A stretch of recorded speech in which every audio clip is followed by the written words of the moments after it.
oil field worker whose UFO alien encounter received international attention. He was featured on an episode of Caught on Camera on Japanese TV and made an appearance on NBC First Look Roswell Experiencer panel. He is the author of the Ronny Dawson UFO story, has been a guest on a multitude of radio shows, and his story has been featured on websites across the globe. Joining us today on The Etiquette Show is Ronny Dawson. Ronny, thank you so much for being here with us today. It's great to be here on The Etiquette Show. It's a real honor, and thank you for asking me on. Of course, our pleasure. Where are you right now? Right now, I'm actually traveling across the state of Texas because doing some pre-op surgery. I have surgery like 2 days from now. We wish you a safe and quick healing, of course. So thank you for making. Oh, yeah. And we very much appreciate it. Life never stops, you know. You got to keep going with the flow.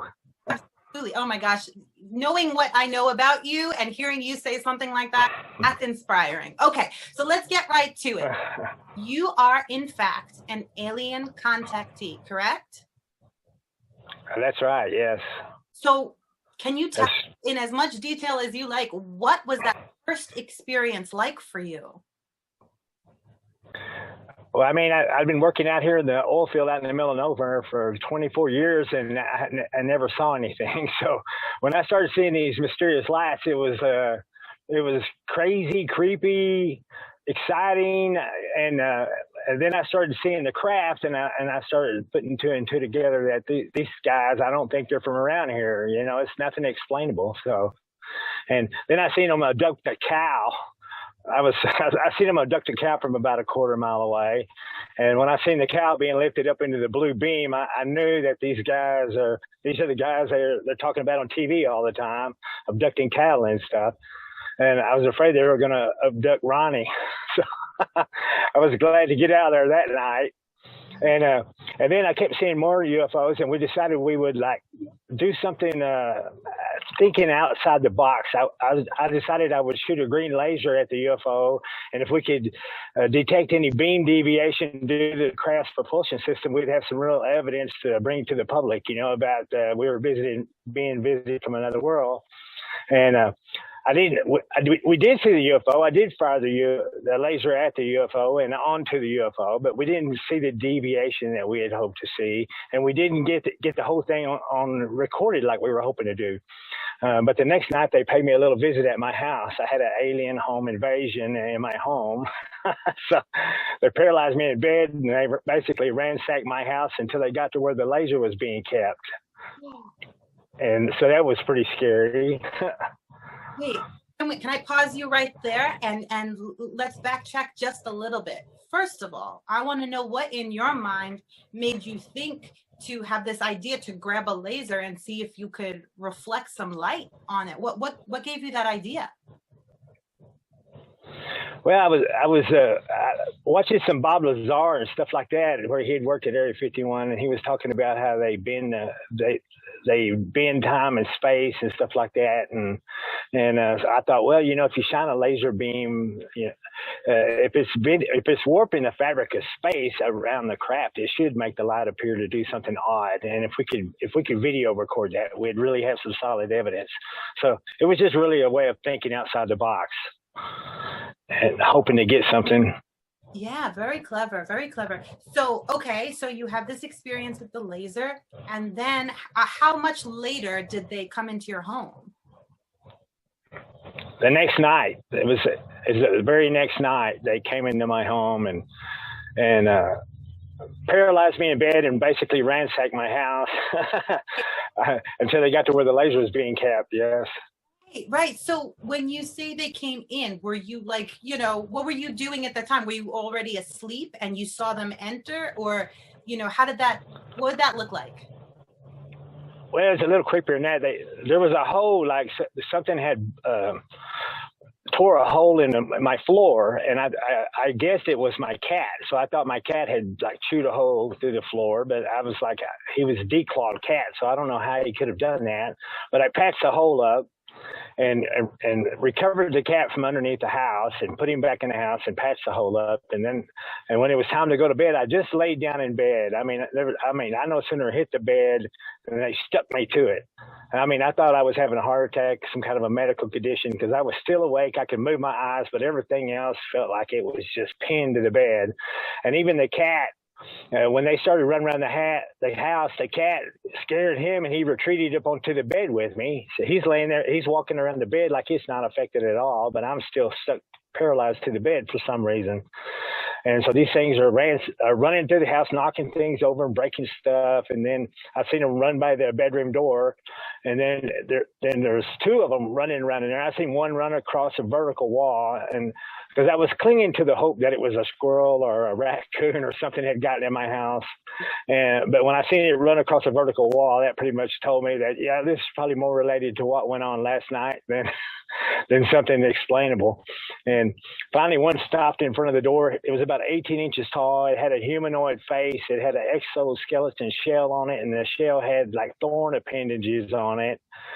And I was about 10 feet from it and got a good look at it, and it was a pretty scary looking thing, whatever it was. And then they run up underneath the bed, and they were lifting me up in the bed and slamming it back to the floor. Then the cat took off because he didn't want no part of that. So, and I didn't see anything give chase as the cat ran out of the room. But then they stopped lifting the bed and slamming it, and they started clawing up underneath the box springs. I thought they were going to claw up through the mattress and kill me. I was scared to death and couldn't move, still paralyzed, and I thought I was going to die, and after a while, I got really angry, and it was like I'm in a fight for my life. All you can do is do everything you can. And so I decided I was going to break free from the force that's holding me, grab a golf club, and go to killing these things. And I couldn't, I tried to break free this time. I put out so much strength and force trying to get loose from it that it affected my heart and my breathing. And I had a feeling it almost killed me. And I think, if you fought it hard enough, it probably would kill you. And when I seen that I couldn't do it, I just like, I'm completely at their mercy. I can't do anything. So anyway, they got over to where the laser was being kept, and then they just took off. And then when they released me, the funny thing was my body jumped out of bed. I cussed, and then I grabbed the golf club out of the corner and was really angry. I had tried to do this 5 minutes earlier.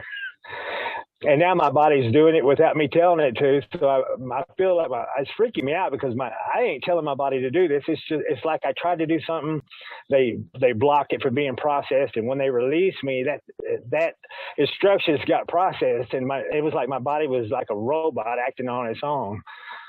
But I got the golf club in my hand. I'm angry, and I went on an alien hunt. And they had every cabinet, every drawer, the whole house open. And there was some dishes knocked over and broken. There was a lamp knocked over on the computer desk, and even in the living room, they had opened it. They had pulled all the drawers on that, all the cabinets and stuff out in there too. So they were definitely searching for something. Right. But now they took the green laser of yours with them, right?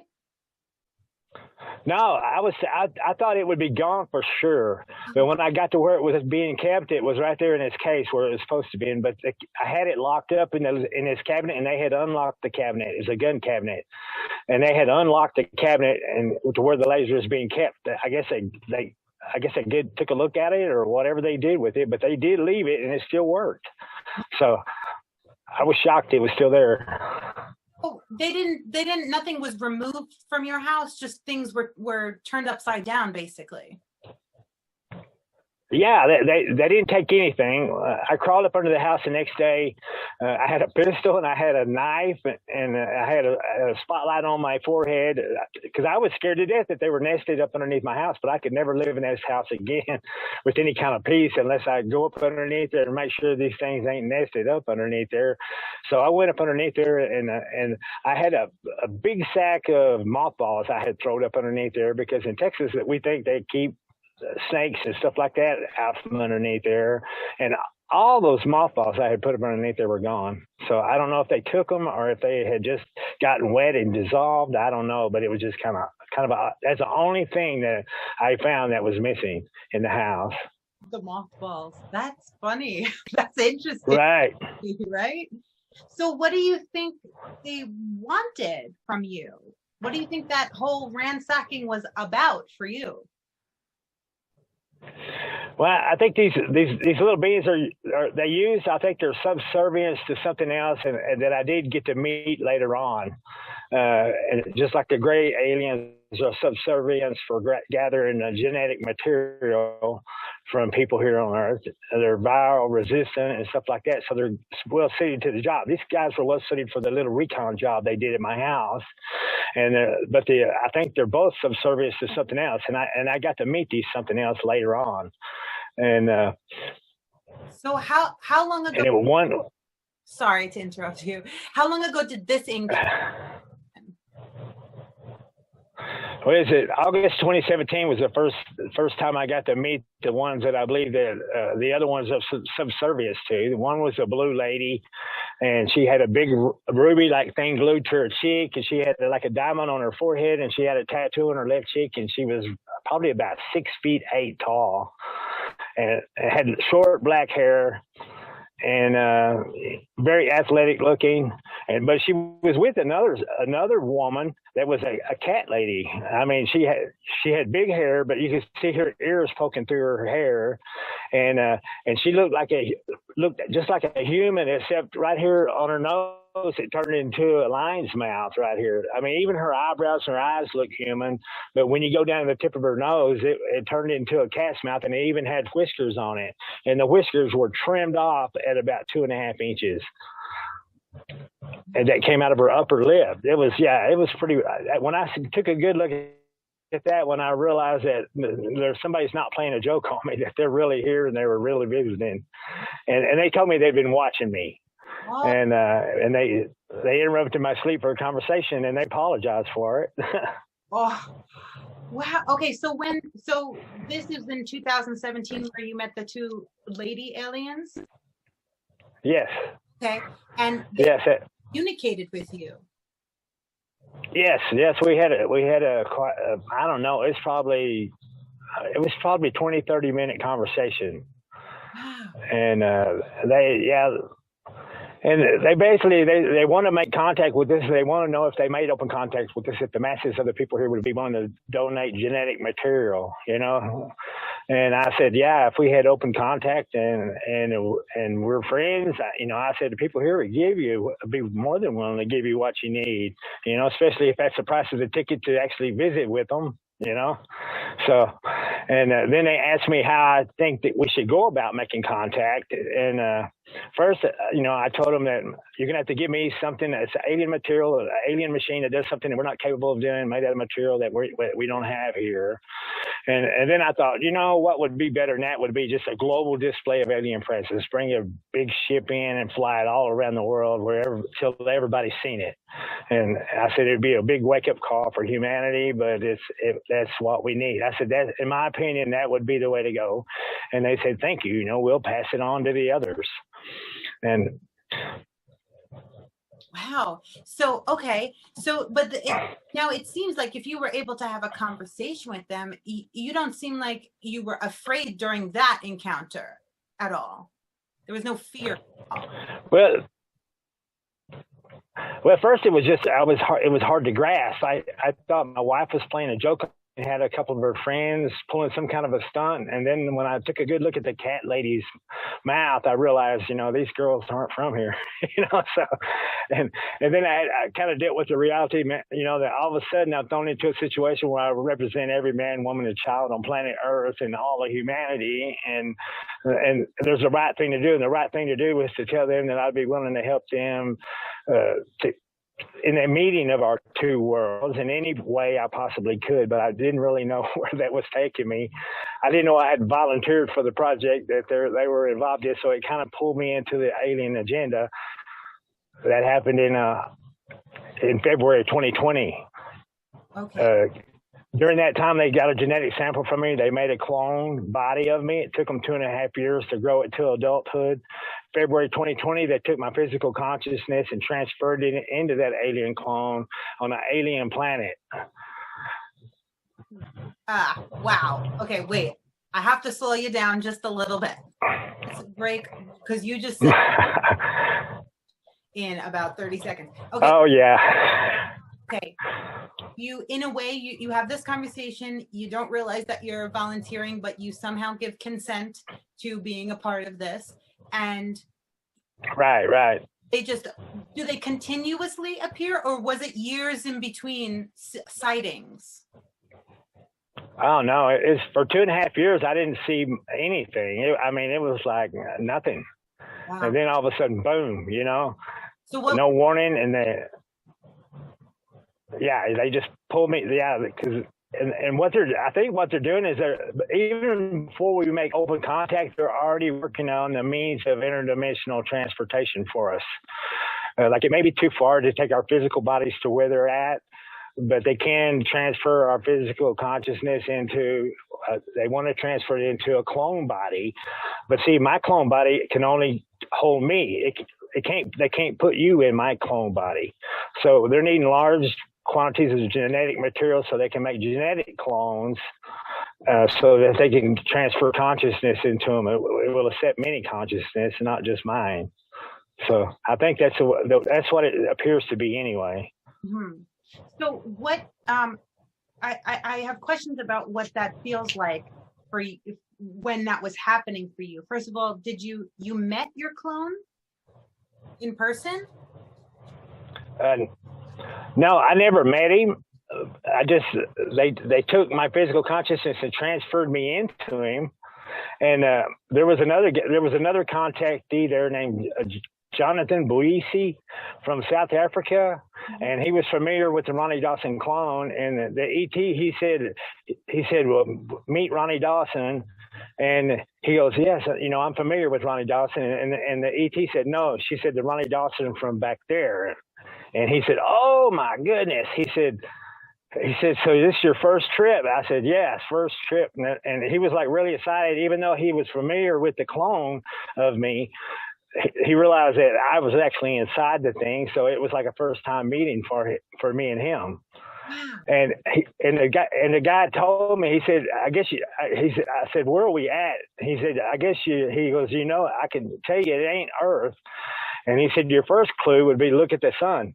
And I looked up at the sun, and it's much larger than ours and not near as bright. You can actually stare at it for a couple of seconds, and you could almost see the fiery wave go across it like it was a dark red, and then yellow would move across it like there was a flame moving across it. So, and it was much larger in the sky than our sun.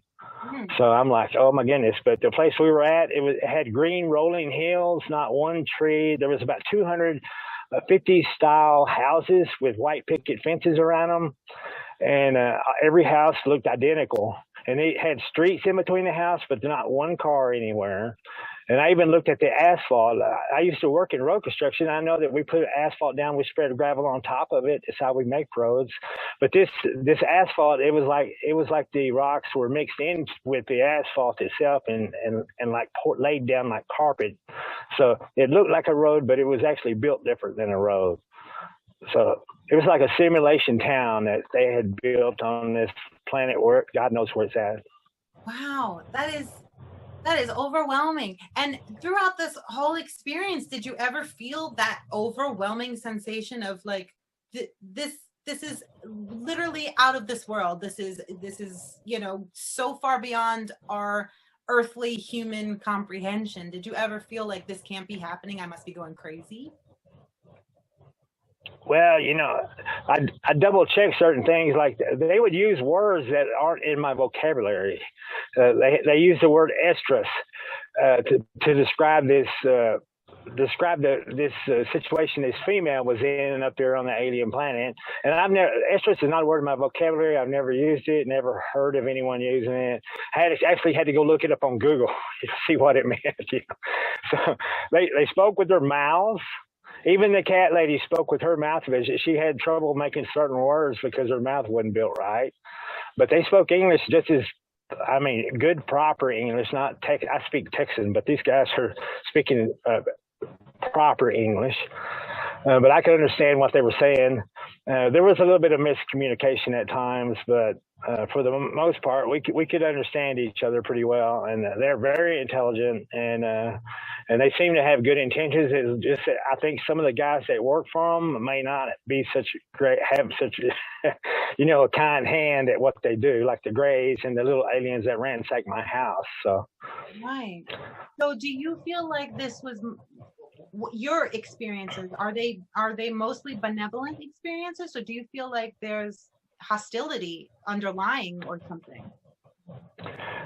Well, these guys they're mostly benevolent, but they told me, they said they found us in the latter part of the 40s because our nuclear testing sent light and radiation off of one of their planets, and they thought they were going to be interdimensionally attacked, and in fact they have a defensive countermeasure set up to avert such an attack, and they warned me. They said if our nuclear testing triggers one of their defensive countermeasures, we could lose a continent. It could destroy a good part of our planet, and they said that we're going to communicate that to your government whenever we make contact, and we're not willing to take it down. We need it. We've survived because of it, and we're not willing to take it down.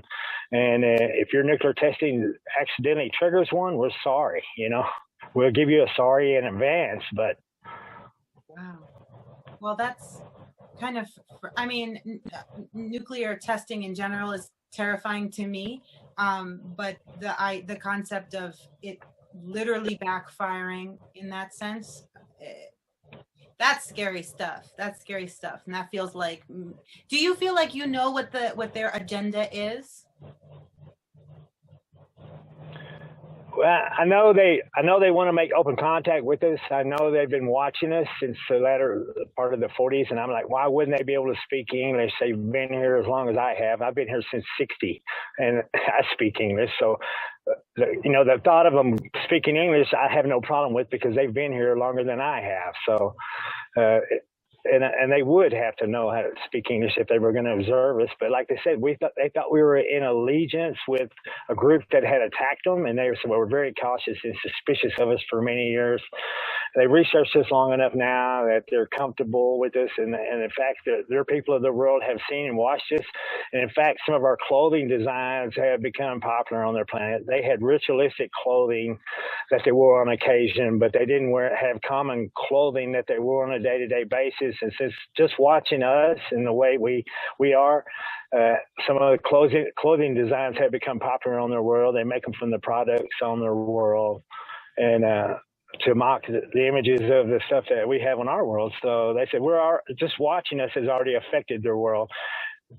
And the women are really liking the clothes, and the men are frustrated because they have to take off their clothes before they have sex. So it's frustrated the male species, they said. So that happens on Earth too, I think. Yes. Last time you were contacted?